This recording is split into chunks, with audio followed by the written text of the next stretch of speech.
vous écoute, on n'entend jamais un mot positif sur l'action de Nicolas Sarkozy. Il n'a rien fait du tout qui mérite votre considération? Non, je crois très honnêtement qu'il a surtout commencé par trahir l'ensemble des promesses qui ont été les siennes.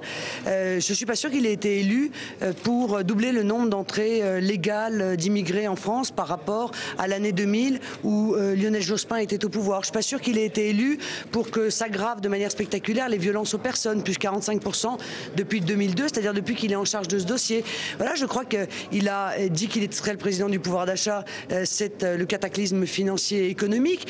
Il a juste raté tout ce qu'il a entrepris et ce sont les Français qui payent les pots cassés.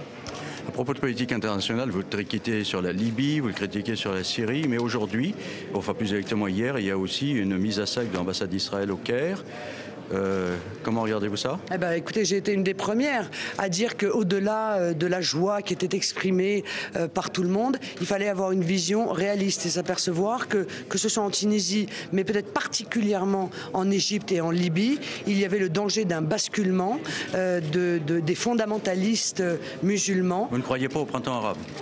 C'est pas que je ne crois pas au printemps arabe, je dis qu'il y a un très grand risque que ces printemps soient récupérés. En l'occurrence, en Libye, ça n'est pas tellement un printemps, puisqu'on sait déjà qu'un certain nombre de dirigeants du gouvernement de transition, en tout cas le gouvernement de transition s'appuie sur un certain nombre de dirigeants qui sont des anciens djihadistes, qui ont participé au djihad dans toute une série de pays du monde. Bon, je trouve que 10 ans après les attentats du 11 septembre, on aurait pu avoir sur ce sujet, encore une fois, un peu plus de lucidité, prendre un peu de hauteur et arrêter de se servir de l'international comme avec un pur intérêt électoraliste. Aujourd'hui, après un avocat, Gilbert Collard, vous enregistrez un autre ralliement, celui d'un grand flic, l'ancien patron des RG, Yves Bertrand. À quoi va-t-il vous servir?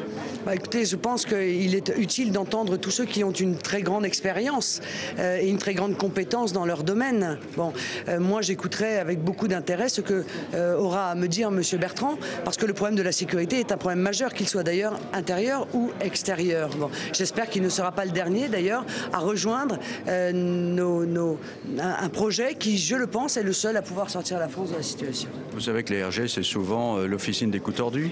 Oui, enfin, excusez-moi, mais pour l'instant, les coups tordus, c'est plutôt nous qui les subissons, en l'occurrence. On en apprend tous les jours sur la manière dont Nicolas Sarkozy met en place sa pseudo-république irréprochable, qui consiste à faire des écoutes, à écouter des journalistes, à faire des dossiers sur ses adversaires politiques, tout ça avec les moyens de l'État. Alors, bon, voilà. Allons vous donc attendez de M. Bertrand qu'il vous protège? Non, je n'attends pas du tout ça de lui. J'attends de lui une expérience, une vision pragmatique de la situation de la sécurité dans notre pays et son avis peut-être sur les solutions que nous sommes en train de travailler.